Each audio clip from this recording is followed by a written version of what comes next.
এখন ভুরি ভুরি মামলা হচ্ছে এই যে 5ই অগাস্টের পর থেকে, নো ডাউট অনেক মামলা হচ্ছে। এখন এই জন্য যদি আপনি এখন আইনটা পরিবর্তন করে ওই যে ইনভেস্টিগেশনের যে টাইম লিমিট এটা পরিবর্তন করে যদি নতুন একটা কিছু করেন, তাহলে কি শুধু এই মামলাগুলোর জন্যই, নাকি this law shall have application for all other cases?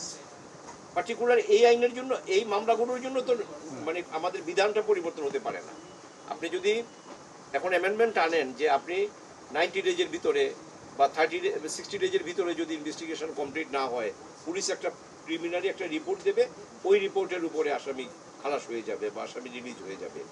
এখন যদি ওই ইনভেস্টিগেশনটা কন্টিনিউ করতে থাকে, পরে যদি তার এগেনস্টে আবার এভিডেন্স আসে, তখন কি হবে?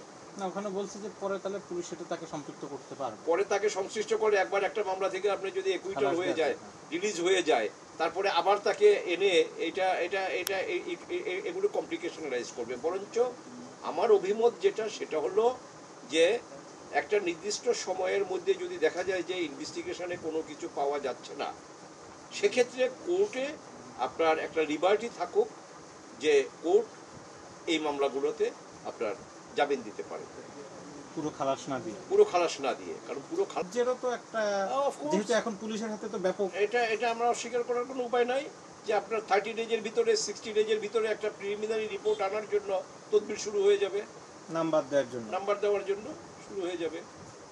কাজেই প্র্যাকটিক্যাল বাস্তব অবস্থাটা চিন্তা করতে হবে। এখন এই মামলাগুলো গেলেই যে এজাহার হতে হবে, নট দ্যাট। আর একটা সময় কিন্তু আমরা পার হয়ে আসছি। 5ই অগাস্টের যেই ঘটনা, এই ঘটনাগুলোর বা 5 জুলাই আগস্টের যেই ঘটনা, এই ঘটনাগুলোর জন্য কিন্তু মামলা হয়েছে, সাফিসিয়েন্ট মামলা হয়েছে, 600 জন করে আসামি এরকমও আছে। আচ্ছা, তারপরে এই মামলাগুলো আপনার যদি কেউ অ্যারেস্ট হয়, অ্যারেস্ট হলে পরে এই মামলাগুলোতে অ্যারেস্ট হয়েছে বলে তার জামিনই হবে না, নট দ্যাট। কোর্ট আছে কি জন্য? কোর্ট যদি দেখে যে না, এখানে তার এগেনস্টে স্পেসিফিক কোনো কিছু নাই, তাইলে কোর্ট তাকে জামিন দিতে আপত্তি কি? নাম্বার 1।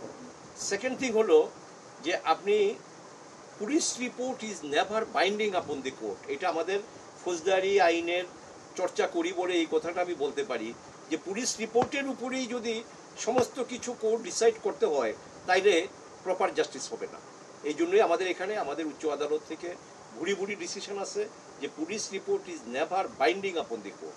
তো মামলা জড়ানোটা আপনার বন্ধ হয়ে এটাকে মিনিমাইজ করা যাবে, এই জন্য মামলা দায়েরের সময়ে বা রুজু করার সময়ই যদি আপনার এখানে বাস বিচার করা হয়, ম্যাজিস্ট্রেট সাহেবের কাছে কোর্টে গেলে আপনার নিলেই যে ওই মামলা ওনার এজাহারের জন্য পাঠাইতে হবে, নট দ্যাট। ওনার